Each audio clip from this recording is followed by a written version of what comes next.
Kekeliruan. Assalamualaikum warahmatullahi wabarakatuh.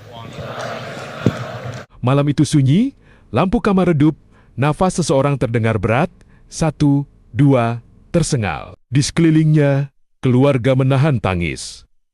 Ada yang menggenggam tangan, ada yang berbisik lirih. Ayah, ucapkan la ilaha illallah ya. Namun detik terus berjalan, waktu tak menunggu, dan tak ada seorang pun yang tahu. Apakah kalimat itu akan sempat keluar, atau justru dunia yang selama ini dicintai yang menjadi kata terakhir?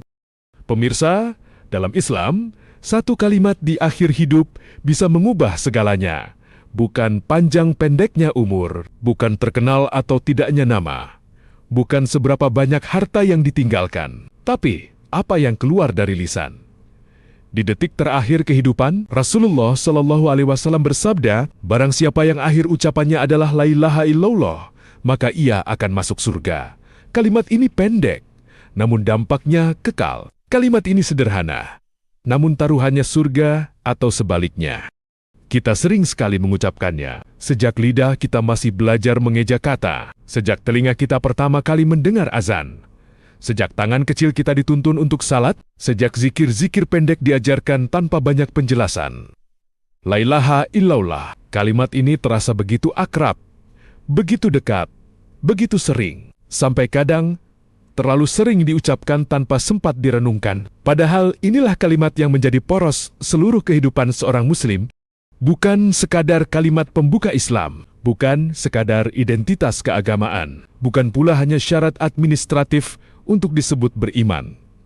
La ilaha illallah adalah pernyataan hidup. Ia bukan hanya keluar dari lisan, tapi seharusnya berakar di hati, lalu tercermin dalam pilihan-pilihan hidup. Kalimat ini sejatinya sedang berkata, aku memilih Allah sebagai pusat hidupku. Ia bukan hanya bermakna saya muslim, tetapi bermakna aku tidak lagi menjadikan dunia sebagai tujuan utama. Aku tidak membiarkan nafsu memimpin keputusanku. Aku tidak menggantungkan hatiku sepenuhnya pada manusia. Aku tidak tunduk kecuali kepada Allah.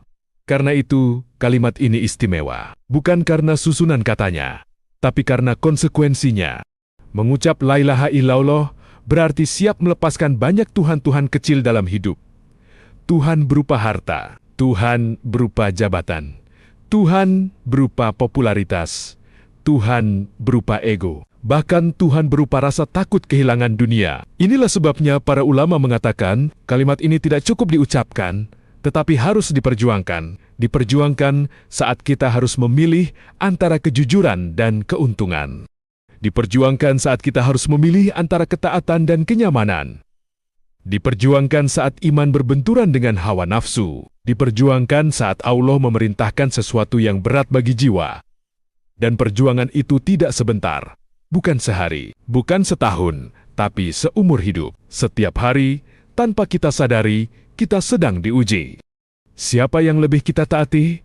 Siapa yang lebih kita takuti? Siapa yang lebih kita cintai? Disitulah makna la ilaha illallah diuji, bukan di lisan, melainkan di pilihan-pilihan kecil yang kita ambil setiap hari. Karena itulah, ketika kalimat ini benar-benar hidup dalam diri seseorang, ia tidak hanya menjadi kunci surga di akhir hayat, tetapi juga menjadi penuntun jalan selama hidupnya di dunia. Pemirsa,